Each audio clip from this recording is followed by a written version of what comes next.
few months ago, my boyfriend Jake and I decided to move into an old house on the outskirts of town. It was a beautiful place with high ceilings, wooden floors, and a spacious backyard. The price was surprisingly low for such a nice property, and everything seemed perfect. It wasn't too far from the city, and the house had that cozy, old-fashioned charm we'd always dreamed of. The only thing that bothered us was the basement. It wasn't that it was particularly creepy at first, but there was something about it that made both of us uneasy. The door was a little off-center, and it creaked loudly when we opened it. The stairs leading down were narrow and steep, and the air was always colder than the rest of the house. We never spent much time down there, just used it for storage. But of course, that would soon change. It all started a week into living there. One night, as we were trying to get some sleep, we heard a faint thumping sound. It was rhythmic, like something or someone was moving around in the basement. At first, we thought it was just the house settling. It sounded like footsteps followed by a dragging noise, like something heavy being dragged across the floor. Jake and I tried to ignore it, but it kept happening every night, right around 2 a.m. The noise would start soft at first, then grow louder until it was impossible to ignore. One night, I couldn't take it anymore. I told Jake we had to check it out. We went downstairs together, each of us holding a flashlight. The basement door was cold to the touch, the wood rough beneath our hands. We hesitated for a moment before opening it, the sound of the thumping growing louder in our ears. As soon as we stepped inside, the temperature seemed to drop even further. I wrapped my arms around myself, trying to shake off the chill that was crawling up my spine. The basement was cluttered with old boxes and furniture that the previous owners had left behind. The floor was covered in dust, but other than that, there didn't seem to be anything out of the ordinary. No strange shadows or eerie figures, just the thumping noise, louder now, coming from the far corner of the basement. We walked toward the sound, and that's when I saw it. A dark, tall shape standing in the corner, unmoving. My breath caught in my throat, and I whispered to Jake, "Do you see that?" He didn't answer right away, but I could tell from the look on his face that he had seen it too. The thumping stopped suddenly, and for a moment, everything was quiet. Too quiet. We stood there in the darkness, our flashlights trembling in our hands. And then we heard it. A soft voice, barely above a whisper, coming from the same corner. It sounded like words, but I couldn't make them out. We bolted back upstairs, slamming the door behind us. Both of us were breathing heavily, hearts racing. We knew we had to figure out what was going on, so we decided to do some research on the house. We spent the next few days digging through old records at the library and asking around the neighborhood. What we found was worse than we could have ever imagined. It turns out our house had been built on top of an old cemetery. The property had once belonged to a family who ran a small funeral home in the early 1900s, and the basement, it seemed, had been the site of several burials over the years. According to one old resident, the cemetery had been abandoned when the family left, but the graves hadn't been moved. They'd been left beneath the earth, buried under what would eventually become our house. When we found that out, everything made sense. The strange noises, the cold, the dark shape in the corner. It was as if the spirits of those buried there were trying to make themselves known. We were living on land that had been disturbed, land that had been marked by death. And now, those spirits were restless. We decided we couldn't stay in the house any longer.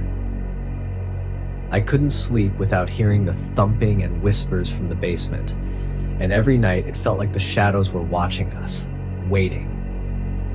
We packed up our things and left that night, leaving behind everything we had started to build. The house still stands, and the basement is still there, hidden beneath the floorboards. I don't know if the spirits are still there, but I wouldn't be surprised if they were. All I know is that I'll never forget the sounds we heard. the things we saw, and the terrifying feeling that something was waiting for us in the dark beneath the house.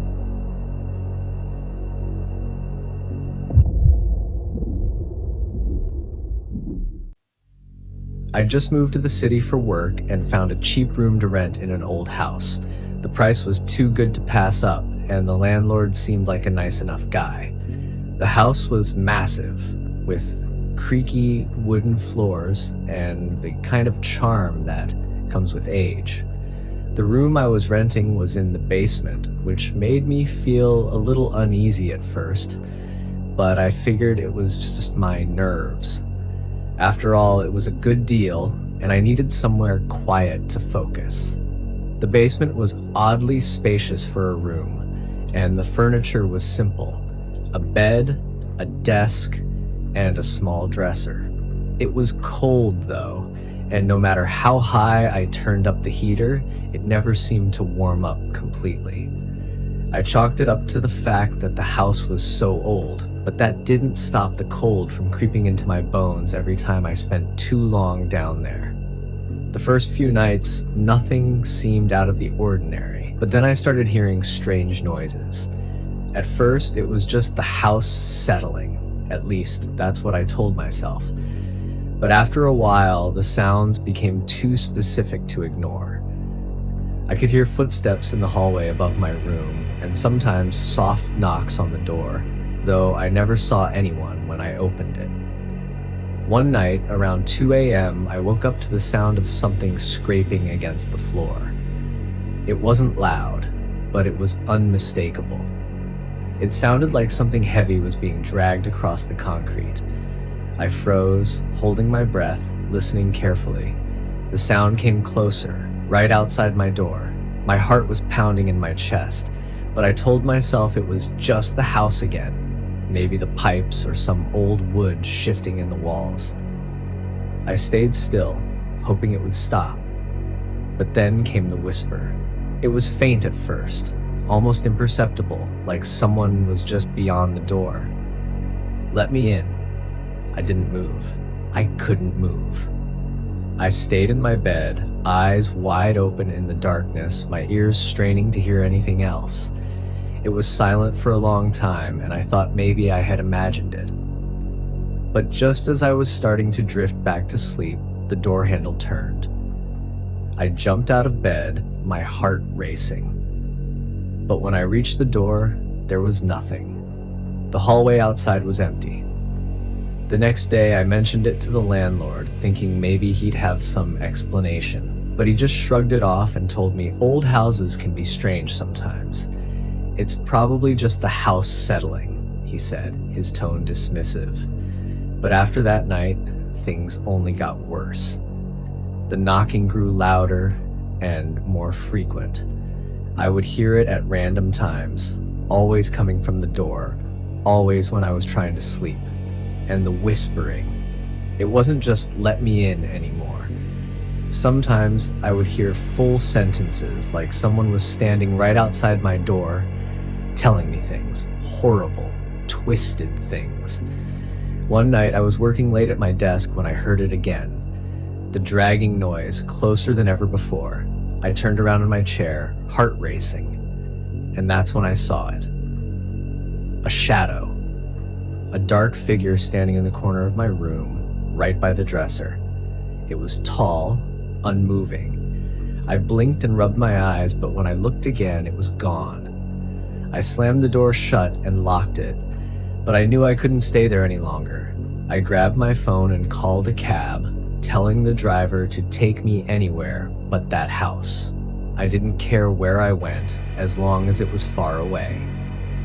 When I returned the next day to pack up my things, the landlord was nowhere to be found. I left the rent money on the counter and rushed out. I never spoke to him again.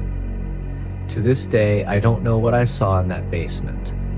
I don't know if it was some strange manifestation of the house or something worse, but I'll never forget the feeling of being watched in that room. I've never stayed in another basement since.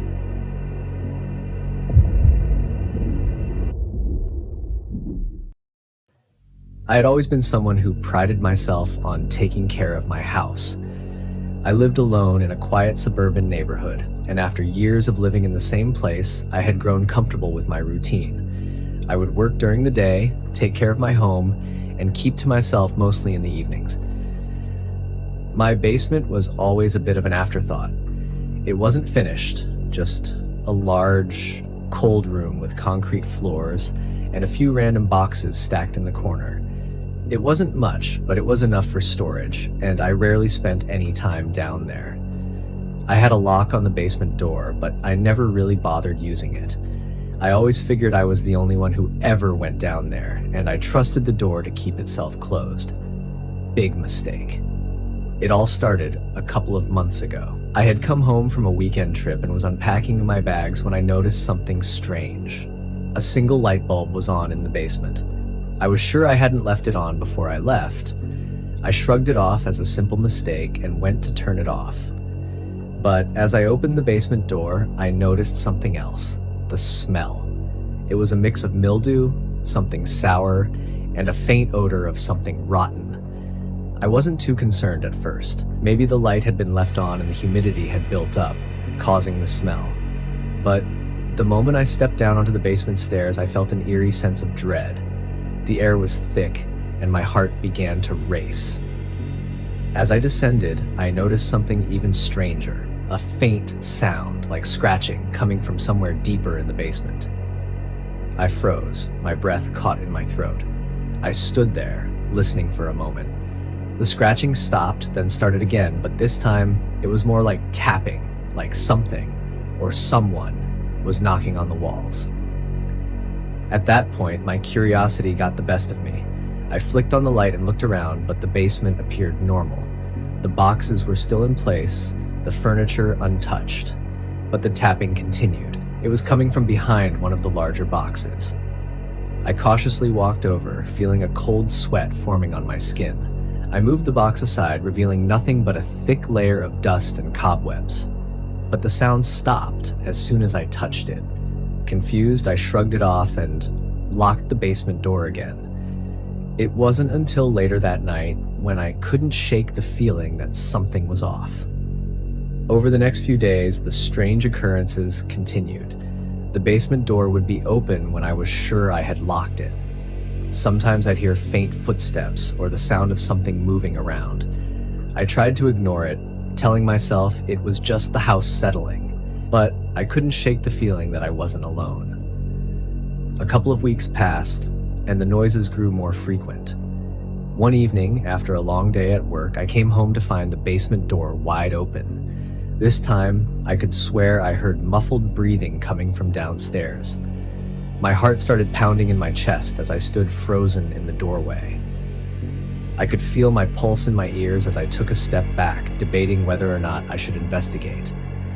I reached for my phone, about to call the police, but I paused. I couldn't explain it, but I knew deep down that there was someone down there. My hands trembled as I grabbed a baseball bat from the closet and slowly descended into the basement. I was ready to confront whatever or whoever was there. The air grew colder the farther I went, and the faint sound of breathing grew louder. I could hear it now, unmistakable, like someone trying to hide their presence. As I turned the corner, I was met with a sight I'll never forget. There, sitting in the corner of the basement, was a man. He looked gaunt, disheveled, and covered in dirt. His eyes locked onto mine, and for a moment, neither of us moved. I could see the wildness in his gaze, the kind of look you get from someone who's been living in isolation for too long. "Who are you?" I managed to choke out, my voice barely above a whisper. The man didn't speak at first. He simply stared at me, and I could see the thin layers of fear and anger in his expression. I felt a wave of terror wash over me, realizing how long he had been hiding down there without me knowing. Then it hit me. My stomach dropped as I remembered. I had never locked the basement door. I had been so careless, assuming nothing could happen in my own home, but someone had been living in the shadows of my basement for weeks, maybe even longer. I backed away slowly, my mind racing. My body was frozen, unwilling to move. My hands shook as I backed up the stairs. I didn't know if the man was going to attack me or if he was simply too exhausted to move. But I couldn't risk it. I ran out of the basement, slammed the door shut, and locked it for the first time since I had moved in. I called the police, and they arrived within minutes, but when they searched the house, the man was gone. They checked the basement thoroughly, but found nothing. No evidence of his existence. No belongings. No sign that he had ever been there. It was like he had vanished into thin air. The officers suggested I stay with family or friends for a while, but I couldn't shake the feeling that he was still out there, watching me. Maybe he had never really been in the basement at all, or maybe I had just missed something. But one thing was for sure, I would never leave that door unlocked again. The strange thing is, after that night, the noises stopped. It's been weeks, and I haven't heard a single thing from the basement. But every time I walk past that door, I can't help but wonder, what really happened down there? And is he still watching, waiting for the right moment to come back?